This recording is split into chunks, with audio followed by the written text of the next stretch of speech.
Hello everyone, and welcome to the build guide for my Heavy Strike Champion. The reason I'm playing this build is because there's been an update on the stun mechanics this past few leagues, so I thought I'd give it a try because I actually played this build like once every 4 or 5 leagues previously, and I just wanted to revisit some my old build. So without further ado, let's go into the intro. So the build is built around Heavy Strike. It has 85% attack speed base and also very high 313% attack damage. And the main important line of Heavy Strike that we want to use is excuse me, reduce enemy stun threshold. And this is a very important stats right here that our build will be focusing on. And also chance to deal double damage, which is very nice, very high, 39% at maximum level, and also knockbacks enemy and on hit. This can be quite annoying, but it's actually not that much of a downside because most normal enemies you're probably killing them in 1 or 2 hits anyway. So the build is built around stun. The only thing you need to know about stun is that you can reduce enemy effective threshold to make it easier to stun, and once you roll for stunning hit, the effect of stun is separate from the chance to stun. Meaning, even if your damage is very high, you can still stun for very low duration if you did not invest into that. So it's a separate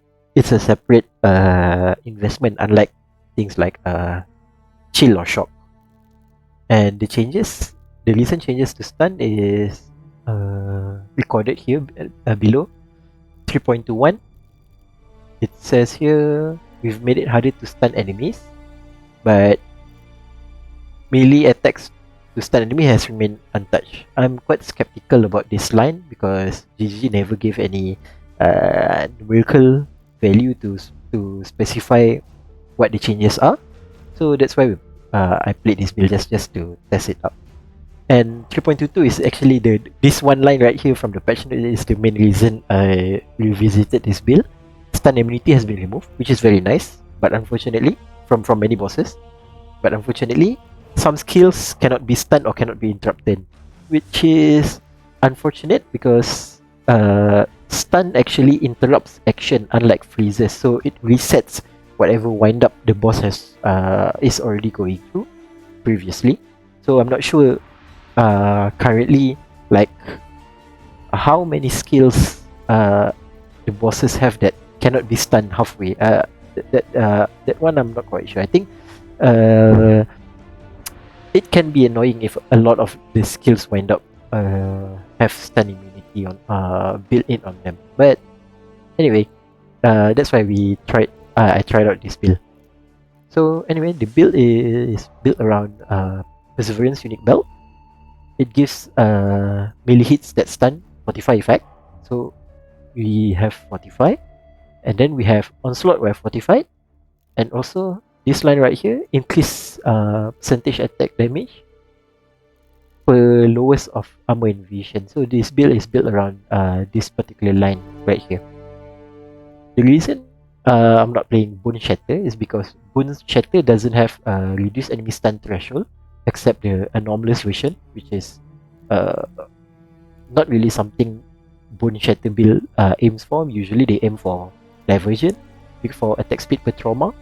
But okay, so it doesn't have reduced enemy stun threshold on the normal duel, a normal skill gem.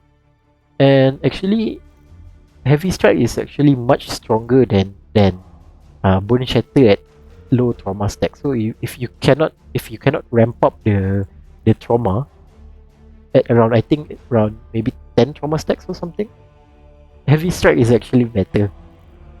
And because of that, I mean, like some bosses in Path of Exile have immunity phases, and that is very how to say that it makes it very difficult for Bone Shatter build to maintain the trauma stack.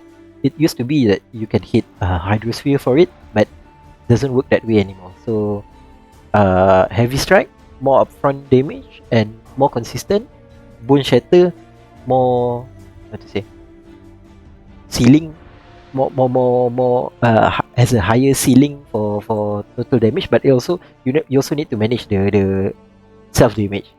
The pulse increase area effect per stun duration, actually I don't feel it that much for Heavy Strike because we're clearing fine with a with a is it yep Tribal Fury Splash and strike additional skill. So I'm not sure. I don't think it matters that much.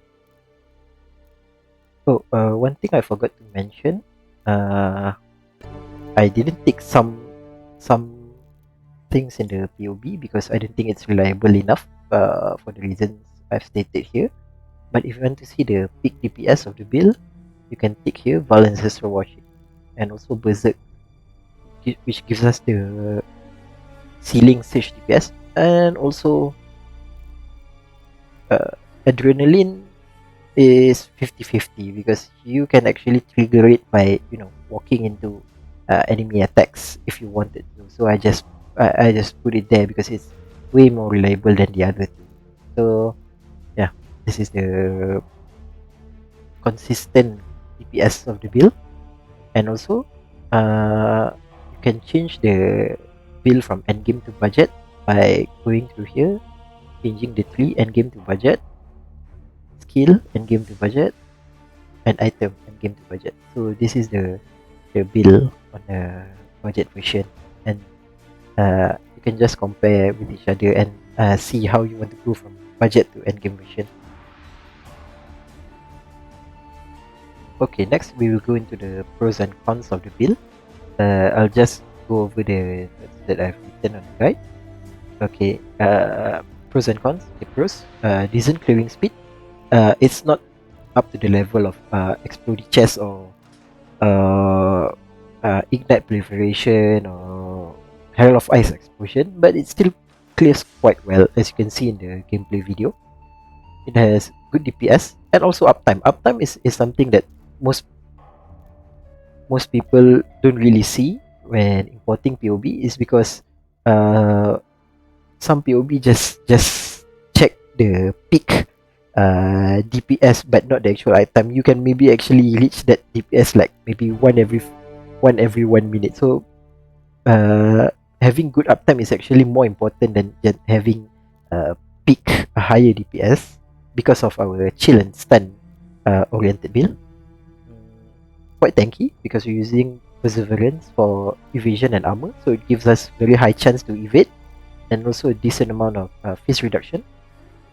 So it's also cheap to start and gear. Okay, the cons, it's a melee strike skill in modern PoE, so I'm not gonna elaborate on that. Slow to moderate movement speed. Thankfully, we're using the Leap Slam for movement, which can be quite fast. It's unique dependent, so not SSI friendly. Okay, this one I need to highlight because although you can Leap Slam, when entering the map while you don't have your Fortify up, do not jump into mob packs because it can kill you because you don't have stun immunity yet without your Fortify. And finally, the worst of all is if you're not stunning, the build will fall off really bad because of how the build is built around it. This can be an issue during bosses, especially because you might not have the required DPS to break that threshold, or maybe you're not properly investing into reduce enemy stun threshold. So this one I really need to highlight on build. Okay, now we'll go into the offensive and defensive layers of the build. Okay, offensive layers, we're playing a stun oriented heavy strike skill. We gain onslaught on stun. We also gain rage on stun from Warlord's Mark. So this rage generation allows us to use Berserk whenever it's available. And also Perseverance has very high percentage increased damage from stacking evasion and armor. So it works both as offensive and defensive stats for us. And also one thing I need to highlight, the Berserk effect is constant regardless of rage count. So the best thing for it is just to have, like, let's say maybe 20 Berserk, and when you see the enemy stunned for long period of time, you can observe it from a swirling effect on top of the enemy's head. You activate Berserk and you instantly gain this effect. So it doesn't function like elusive, where the stats decay as the rage count decays. So also have Culling Strike and Chill. This is very OP for me from the Mace Mastery. Hits that stun enemy have Culling Strike, and also Inflicting Chill. So this allows us to have very high DPS uptime because we're slowing and also occasionally stunning the enemy. And finally, we have Champion Ascendancy. Is an all-around good Ascendancy to pick, especially for Perseverance-oriented build, because we have increased armor and evasion while fortified, cannot be stunned.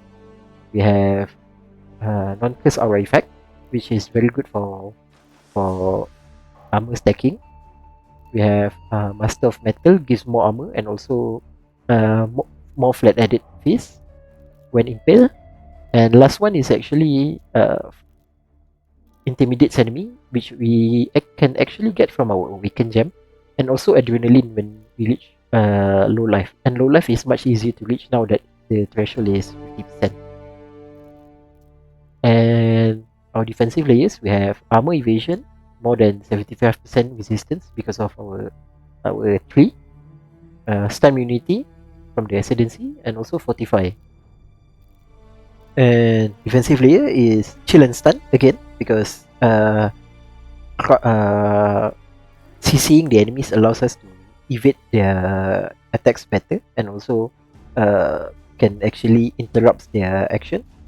And finally, ailment removal and recovery when reaching low life. This is from the Ascendancy that I mentioned just now. Okay, next we'll go to Mastery and Ascendancy. I'll just go over through the notes again. So, important mastery, we'll go through the skill tree by one. Okay, here, armor mastery for maximum elemental resistance if we're having armor on our slots. Mace mastery, stun enemies, have Culling Strike, and also chill effect. Additional strike skill, very important. Mana reservation efficiency. This one to play around with our aura setup. Accuracy mastery for accuracy, and finally corrupted blood. Oh, also important thing to note, you can also consider life mastery for increased maximum life if there are no life modifiers on equipped armor. I somehow got lucky with my armor. It gives me flat life and also percentage increased life, which is way better than that 15% increased maximum life from the node. So I save a point there actually. And next we'll go to Ascendancy choices. First we'll go Unstoppable Hero. During this time, you won't have Perseverance unique belt yet because it's a very endgame unique, level 78. So you'll be using 45 support until then. So gives you stun immunity, attack speed, armor invasion, all around very nice quality of life. Then we have Master of Metal for armor and flat-headed fist. And we can actually have a lot of impale. We have a lot of impale chance from our tree even without using impale support.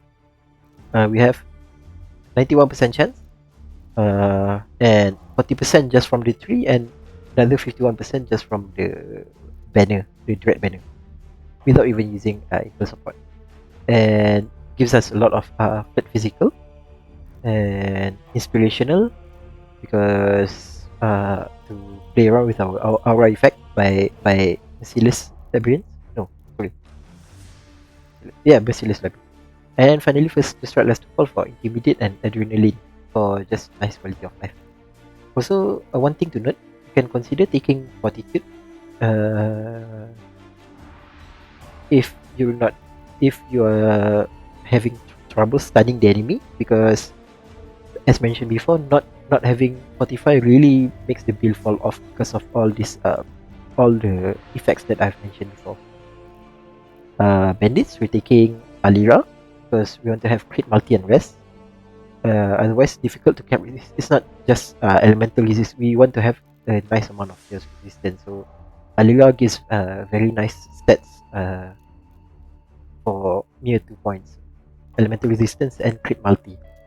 Pantheon, we're taking Arakali for reduced damage over time. And minor Pantheon is whatever you want. I usually use these three right here.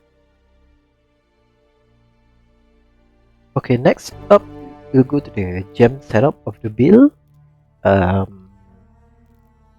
Okay. First is, where is it? Okay, our main skill, Heavy Strike, using multi-strike, Vitality, Melee Fist, Ruthless, and Maim. Okay. I need to change also. I need to add is Fortify if not stunning reliably. Alright. Okay, so multi-strike and ruthless interactions allows us for very high average hit, because multi-strike gives second repeat of the skill deal 44% more damage. This is the third hit from an attack string. And ruthless gives us more melee damage on the third. Where is it? Every third attack with supported melee attacks deal ruthless blows. This doesn't work with melee strike, in the sense that in the single string the third attack will have ruthless. It's that first string of attack is normal, second string of attack is normal, and the third string of 3 attacks of multi-strike will have all 3 strikes deals ruthless blows. So on the third string, your DPS will shoot up quite a lot, and this particular interaction allows us to stun actually quite reliably for most enemy. And also, sorry, where is it? Hurling Strike is added just to simulate the stunning effect from the mastery. And then Wallet Mark. Okay, Wallet Mark gives us rage generation when stunning enemy, and also chance to double stun duration. And unfortunately, it only works for rest and or above. So generation is not 100% reliable. Depends on the maps, the rare density in the map. So you see it when you play it actually. Okay, Lip Slam. Using Lip Slam and faster attack. So nothing out of the ordinary there. Plus 1 damage taken. Molten Shell for guard skill. Purifying Flame, because this is one of my favorite trigger spell. We use Consecrated Ground. Also increase damage taken for damage generation. And finally, Phase Run is actually we're really using it for phasing, to be honest. But on the off chance that you're standing still and the Phase Run is triggered, you can the next string of attack will have the Phase Run buff active.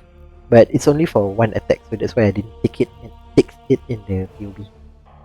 But important thing to note, you need to slot it in the configuration in the bottom left slot or bottom right slot of the link skill if cast 1 damage taken in bottom left. This is just the interaction to make sure Phase Run is the last skill that triggers.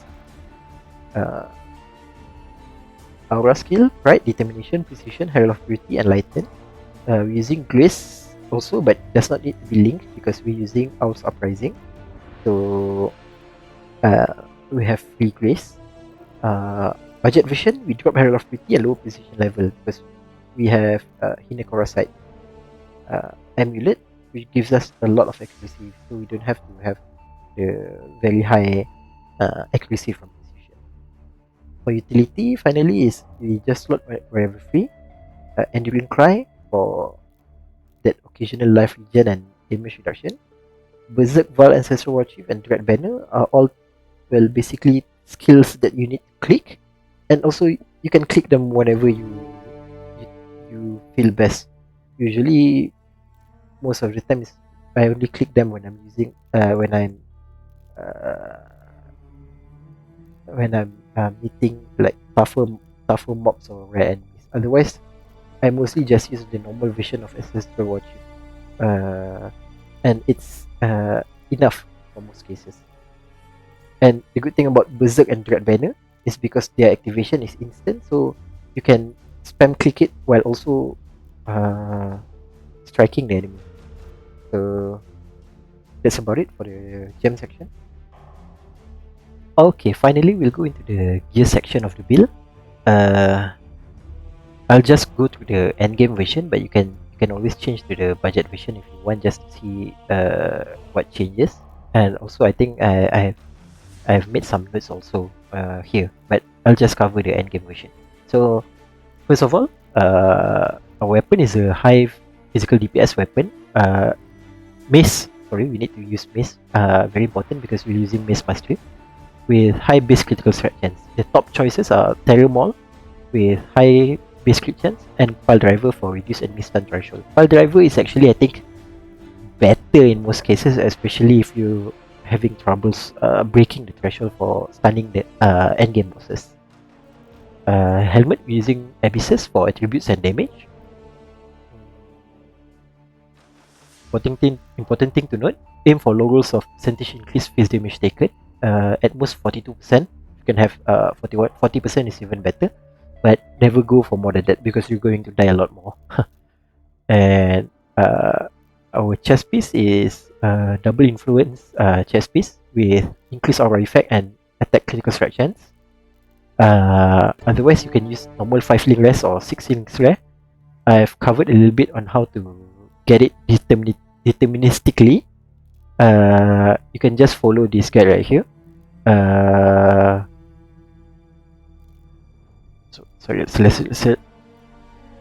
But the result can be varying. So after you slam the Awakener Orb together, you need to check what you get and then just go from there. I just got mine lucky, so I didn't think you can really replicate it in very low budget, unless you get as lucky as I am, because I did got high flat maximum life and also percentage maximum life.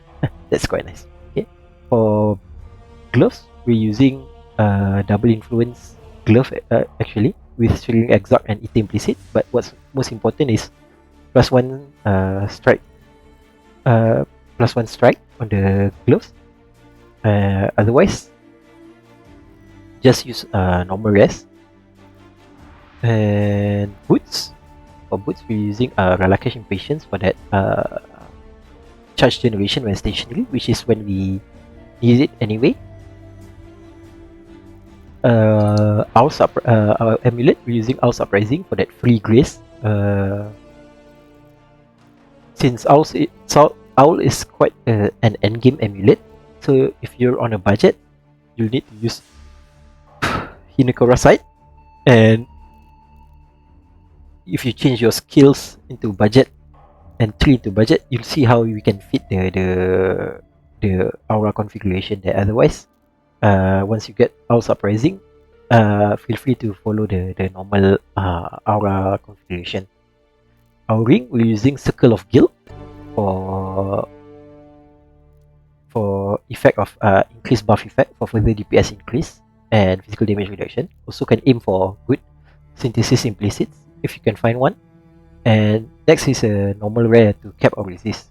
Before you can get a good ring, just use 2 rare rings. Yep, 2 rare rings, because we want to cap our life resistance there, because the build is built using a lot of uniques, so it can be hard to get enough resistances. Belt, we're using Perseverance.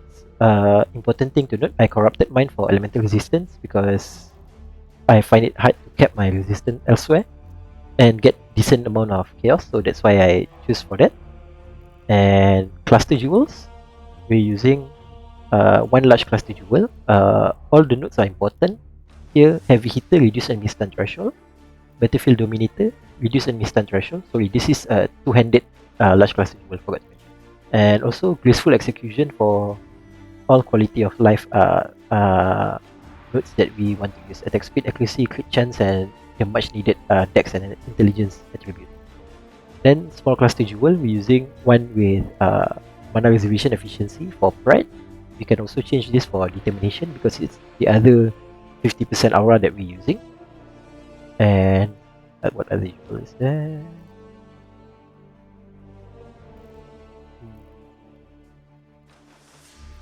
Small jewel, lethal pride. Lethal pride, I need to cover a little bit on this build because our node is actually using a lot of nodes inside the lethal pride radius. Let me count it.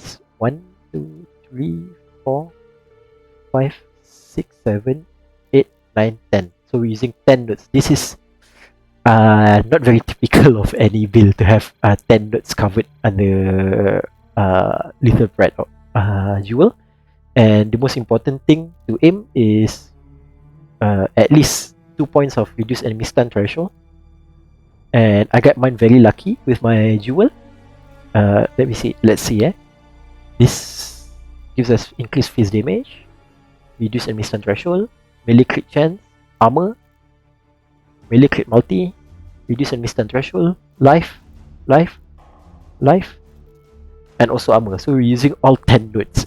That's crazy. It's I don't know how I got that lucky to snipe that off the market. Okay, Watcher's Eye with plus charge on crit and chance to deal double damage. We're not using the additional impale because even though it's better for our DPS, impale does not contribute to stunning hits calculation. So because the build is built around stunning hits, so I'm not using that. But you can use it either way if you want. It's your choice. Finally, the rest of the socket is filled with percentage life, jewel with percentage life, crit multi, and reduce effect of curse. So I'm just copying this off POB for both jewel. Actually, on my build, I'm using one of them with effect of curses and another one with effect of shock and curses. So I just got lucky. And last is our flask. Using life flask for instant life flask and immunity to bleeding. Then jade, diamond, and steep night flask for evasion. Using flagellant on all of them to allow us to gain charges when hit. And the suffixes, you need to have a freeze and reduce effect of curses and increase evasion rating. The reduce effect of curses can also be changed to reduce effect of shock 1. The final slot is flexible, but for the end game, we're using Bottle Faith for highest DPS. And that's about it for the gear section. Okay, we've come to the end of the build guide. So if I want to summarize on the build, I think it still plays quite well. Unfortunately, I do feel sometimes that I'm not stunning the bosses properly. I'm not sure if it's because the latest update where bosses now have specific skills that cannot be interrupted while casting, so maybe it's because of that. But otherwise, the build still feels fine and still feels good to play, except only, as mentioned, when you're not really stunning the enemy. But if it so happens that way, as I mentioned before, replace your maim with Fortify and you'll have a much better time playing the build, at least until you get through some more DPS upgrade to stun more reliably. And one thing I forgot to mention are tattoos. You can just insert whatever you want because it's just a numerical addition at the point. Let's say, for example, I'm having melee strike range, chaos rest, life, whatever you want. Just make sure you have enough attribute. That's all. So do whatever you want. The build doesn't change. Doesn't have any required tattoos to play. And I think that's about it. Thank you very much for listening to my build guide. And I'm currently in the project to play another totem build. So I won't be playing this build as much, but if you have any question, feel free to put it down there in the comments or in the forum section, and I'll be sure to answer it whenever I have the time. That's about it. Thank you very much. Bye.